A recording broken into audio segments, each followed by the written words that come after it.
ನನ್ನ ಅವಧಿನಲ್ಲಿ ಈ ತರ ಒಂದು ಖಾತೆ ಸಿಕ್ಕಿರ್ತಕ್ಕಂಥದ್ದೇ ಒಂದು ಸಂತೋಷ. ಅದು ಬೇರೆ ವಿಚಾರ ಬಿಡಿ. ಜಲಸಂಪನ್ಮೂಲ ಇಲಾಖೆ ಅಂತಂದ್ರೆ ರಾಜ್ಯದಾಗ ನೋಡ್ಬೇಕು, ಎಲ್ಲ ಡ್ಯಾಮ್ ನೋಡ್ಬೇಕು, ನೀರಾವರಿ ನಿಮಗೆ ಬೆಂಗಳೂರು ಕೊಟ್ಟಿದ್ರೆ ಖಾತೆ, ಅಭಿವೃದ್ಧಿ ಖಾತೆ ಕೊಟ್ಟಿದ್ರೆ ಚೆನ್ನಾಗಿತ್ತು. ಈಗ ನಾನು 37 ವರ್ಷ ಆಯ್ತು MLA ಆಗಿ. ಎಷ್ಟು ಹೇಳಿ? 37 ವರ್ಷದಿಂದ ಸತತವಾಗಿ MLA ಆಗಿದ್ದೀನಿ.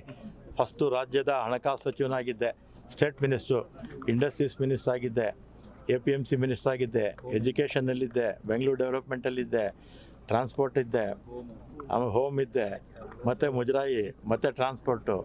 ಈಗ ಎಲ್ಲ ಇಲಾಖೆಗಳು ನಾನು ಎಲ್ಲೆಲ್ಲಿ ಯಾವ ಇಲಾಖೆಯಲ್ಲಿ ಕೆಲಸ ಮಾಡಿದ್ನೋ ಎಲ್ಲ ಕಡೆ ಚೆನ್ನಾಗಿ ಕೆಲಸ ಮಾಡಿದ್ದೀನಿ. ಇಲ್ಲೂ ಕೂಡ ಚೆನ್ನಾಗಿ ಕೆಲಸ ಮಾಡ್ತೀನಿ ಅನ್ನೋ ವಿಶ್ವಾಸ ಇದೆ. ನಿಮ್ಮ ಸಹಕಾರ ಬೇಕಷ್ಟೇ. ವೋಟ್ ಮಾಡೇ ಬಂದೆ. ನಾನೇ 2ನೇ ವೋಟ್ ಹಾಕಿದ್ದು. ಅಂದರೆ BJP ಅವ್ರು ನನಗೆ ಮುಂಚೆ ವೋಟ್ ಹಾಕಿದ್ರು. ನಾನು ಬೈರ್ತಿ ಸುರೇಶ್ ನಾವಿಬ್ಬರು ವೋಟ್ ಹಾಕಿ ಇಲ್ಲಿಗೆ ಬಂದೆ. 5ನೇ ಅಭ್ಯರ್ಥಿ 100ಕ್ಕೆ 100 ಭಾಗ ಗೆಲ್ತೀವಿ. ಕಾರಣ ಏನಂದರೆ ನಾವು ನಮ್ಮ ಏನು ನಂಬರ್ ಬೇಕಲ್ಲ, ನಂಬರ್ಗೆ ನಾವು ಹತ್ತಿರ ಇದ್ದೀವಿ. JDSಗೆ ಅಷ್ಟು ನಂಬರ್ ಇಲ್ಲ. ಇಲ್ಲ, ನನಗೆ ಅದೆಲ್ಲ ಗೊತ್ತಿಲ್ಲ. ಒಟ್ಟಿನಲ್ಲಿ ನಮ್ಮ ಅಭ್ಯರ್ಥಿ ಗೆಲ್ತಾರೆ. ಆಮೇಲೆ ಇನ್ನೊಂದೇನಾಗುತ್ತೆ, ನಮಗೆ ಸೆಕೆಂಡ್ ಪ್ರಿಫರೆನ್ಸ್ ವೋಟ್ ಇರುತ್ತಲ್ಲ, ಅದರಿಂದನೂ ನಮಗೆ ವೋಟ್ ಬರುತ್ತೆ.